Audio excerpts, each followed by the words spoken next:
That's right, bubbly all round there. Now, of course, the dream with property is always to make money. And with an undersupply of affordable housing, some savvy investors are looking to subdivide.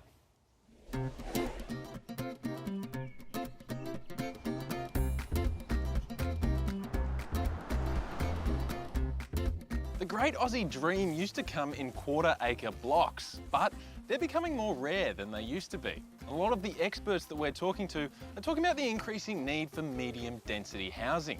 So it's a good time to ask the question, can you make a buck out of subdividing? Bridget and Shane are into their third duplex build. It's a tested formula. Each time they've demolished a rundown house and subdivided the block.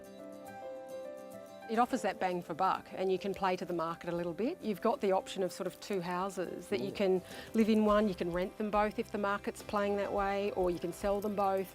So you're really exposing yourself to bigger opportunities than if you just had the single house. Can you tell us a little bit about this project? What are we looking at here?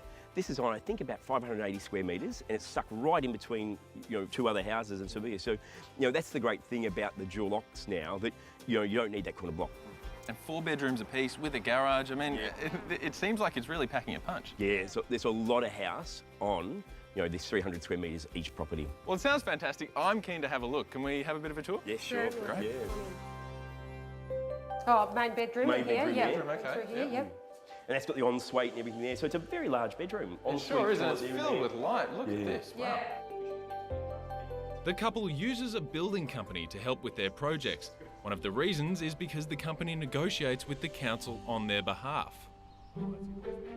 So we need to make sure your site's right, interactions with neighbours and street trees and all those sorts of things, along with caveats and easements and what can we actually achieve that the council will support. But if you decide to go it alone, there are some things to look out for. Look, the most important thing is it's going to be about size. It's going to be about the dimensions, the frontage dimension, the side boundaries, and it's also got to have limited constraints on the adjoining properties because that constrains your own design. Are there any kind of absolutely most common pitfalls that you come across that people just fall into again and again?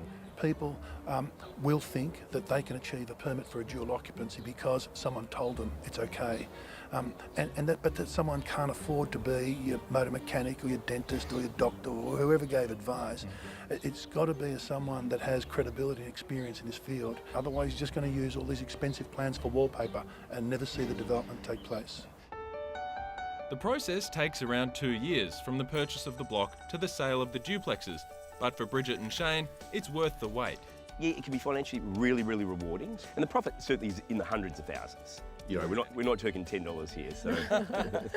So do you see yourself doing this long into the future, into retirement, or are you going to knock out a couple more of these and then be done? For me, I'd love to keep going. I think we've got the bug, yeah. It was really interesting. Shelley, I learned a lot when I was talking to these people about it. I think there are a couple of really important things to take away from it. First of all is tax. You need to go and talk to your accountant basically first up because having a separate company dedicated to doing this sort of thing can mean a huge difference when it comes... It's a big setup too though, isn't it? It is, but it can really pay off when it comes time to collect the capital gain that you've made on the property. Now, of course, the second big one is know how to deal with a council. And maybe it is a good idea to talk to a Metricon or another building company to help get that across the line. And I think the other one here is that 2 years can be a really long time in the property market. Yep. Make sure that you're able to last the distance. It's a fascinating one, and I think we're going to see more and more of that. I think we are, and I think for that couple it is now their job. They're making a great wage, even if it's a 2-year wait. If it's a couple of $100,000 that you're making profit every time, I think that is their full-time gig now, Well isn't it? worth their while. Yeah, interesting. Lots of takeaways there and lots to think about.